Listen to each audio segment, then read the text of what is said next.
প্রবাসী নির্যাতিত নারী শ্রমিককে বাংলাদেশের মাটিতে ফিরিয়ে এনেছি। কি কারণে ফিরিয়ে এনেছি? অনেকে বলে আপনি নিজে খেয়ে মনের মোষ তাড়ান। কেন তাড়ান? কারণ আমি দেশকে ভালোবাসি, আমি একজন দেশপ্রেমিক।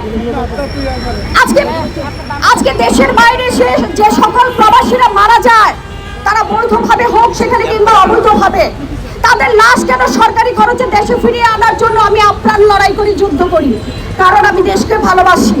অনেকে বলে আমি বোকা। হ্যাঁ, আমি বোকা, কারণ আমি দেশকে ভালোবাসি।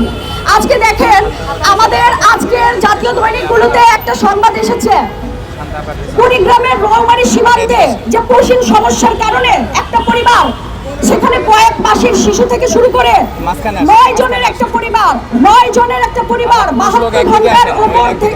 72 ঘন্টার বেশি সময় ধরে 0 পয়েন্টে অবস্থান করছে।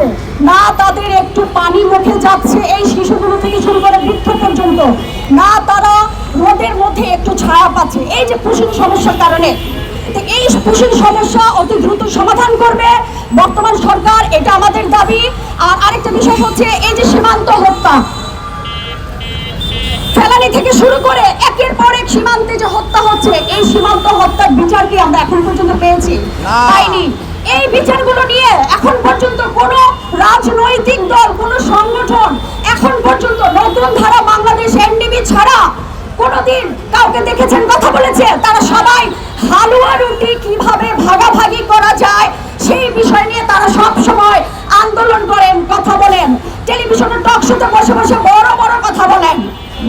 আজকে দেখেন, যারা এই যে আমি যাদের সাথে আছে কাজ করছি, আমি সাংবাদিকতা করি, মানবাধিকার কর্মী হিসেবে কাজ করি, একজন সমাজকর্মী হিসেবে কাজ করি, নতুন ধারা বাংলাদেশ এনডিবি ছাড়া আজ পর্যন্ত বাংলাদেশে একটা রাজনৈতিক দলকে আমি দেখিনি সীমান্ত হত্যা থেকে শুরু করে যখন তখন আপনার এই যে ধর্ষণ, শিশুদের নির্যাতন সহ যে কোনো জনগণের যে কোনো সমস্যায় যে কোনো সময় এসে তারা রাস্তায় দাঁড়িয়ে যান, নিজের খেয়ে বনের মোষ তারা।